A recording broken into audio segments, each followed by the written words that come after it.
What's up, my niggas and niggas? This your boy Moore for More Hip Hop News TV, and we gonna get into Drake and Kanye beef. Is it real or is it Memorex? We gonna get into it right after this. Demons in your ear, bitch. You wanna be with me? Papi, you know I want that heat. Now you wanna be with me? Papi, you know that. All right, first out the box, let's get into this subscription. We need subscriptions, y'all. That's the lifeblood of this YouTube thing. Y'all know it, we know it, so it don't cost nothing to subscribe. So just hit that like button and subscribe to the channel. Second of all, the channel is supported by the brand. The brand is Amore. World Needs More. If y'all haven't heard, check me out on www.moreworldneedsmore.com and just patronize the brand. Get a shirt, get a hat. It ain't gonna cost a lot. It's real low price, and I'm telling you, this is the perfect quality material that I know y'all gonna like. I wear it every day, and the shirts feel like skin. The jackets feel like a nice breed of leather.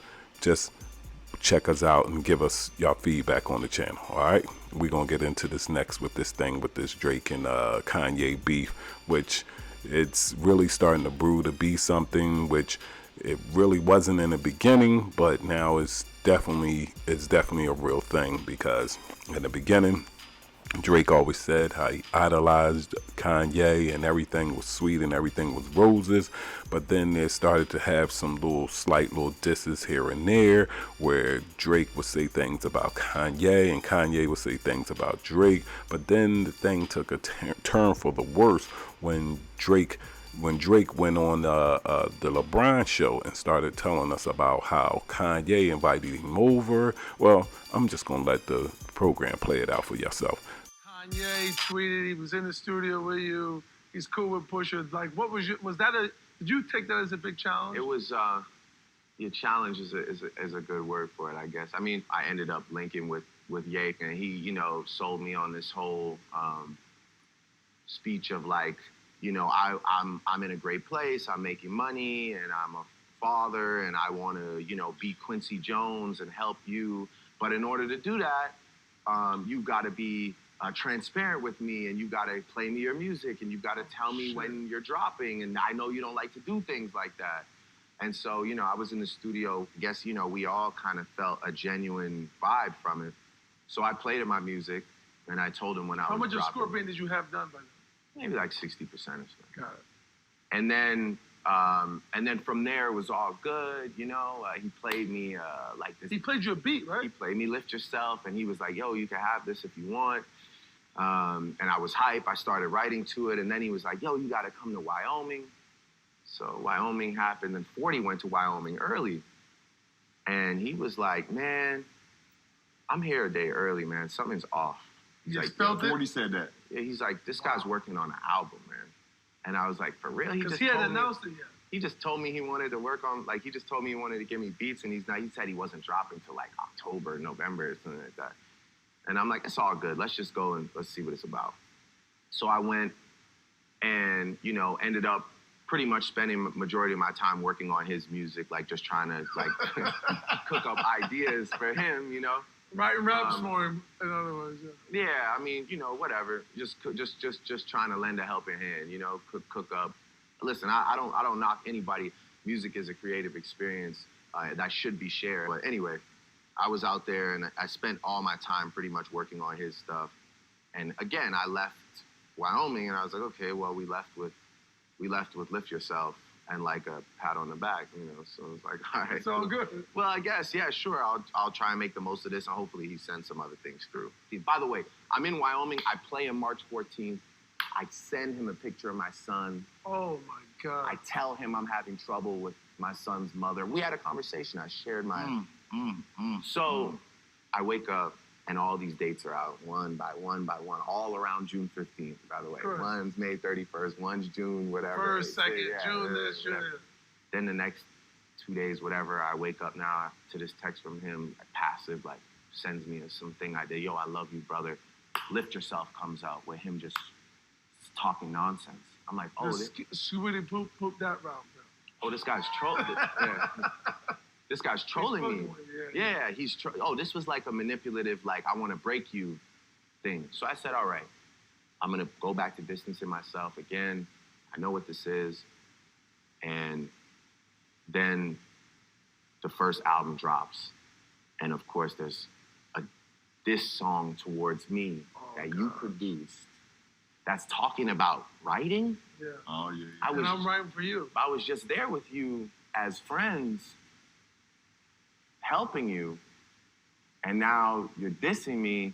So I'm like, man, this is dark. This is evil shit. This is dark. It made me realize, and actually I text Braun after You it guys took, spoke it about took, it. well, it took me 4 days to really register what had happened. And I text Braun.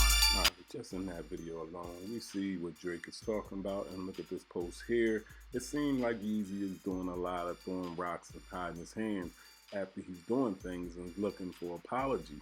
So on a couple of, tweets that Yeezy made out to Drake, it's like, bro, I love you, I got you, bro, and then, he flips on him left and right, and we all know Yeezy got some mental issues, but at the end of the day, this beef is real, and it's not just something that's made up. It's a lot of Yeezy doing crazy stuff, and Drake just responding to it, and it's really sad to see, because Drake really can't move out on him and really go in on him, because this boy really is a mental case. He's a genius and he's smart and everything, but he has some mental relapses. He goes in and then he goes out. Just look at what he did to Jay-Z, and that'll tell you. But Drake dropped a couple of emojis when he was talking about when Yeezy dropped his address, which I thought that was insane. You're going to drop the brother address, like that's really going in too deep.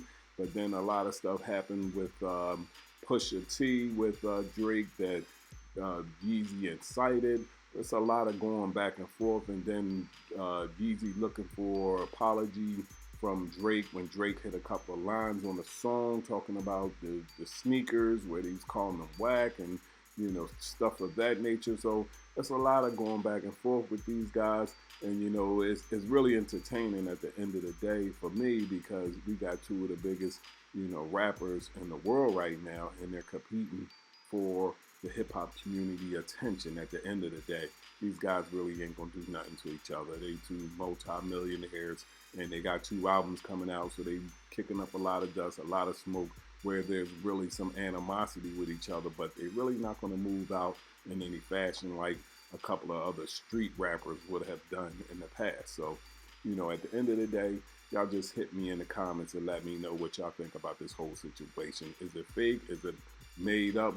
So after I'm showing y'all all the proof that it's definitely not fake or made up, but at this point right now, in this juncture where they both got material coming out, new material coming out, and they kind of kicking up this dust now between the two, it makes for good cinema at the end of the day, and it's all good when it comes to hip hop battles, because that's really what this hip hop thing is built on. As long as this thing stays on wax, well, in this day and time, it stays on streams, and nobody's getting hurt, and nobody's getting shot, and all that old crazy stuff where it just stay competitive on the streams and each other coming at each other. And we love it. Keep it going, and let's see what happens. Let's just sit back and eat our popcorn and just watch it take place. At the end of the day, we can just get some good music out of it. All right.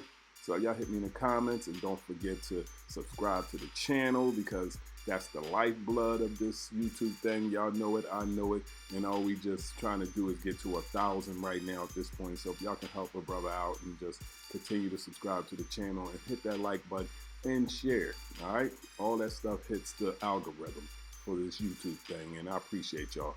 And my line at the end of every story I hit, a more world needs more. Beat niggas in your ear, bitch.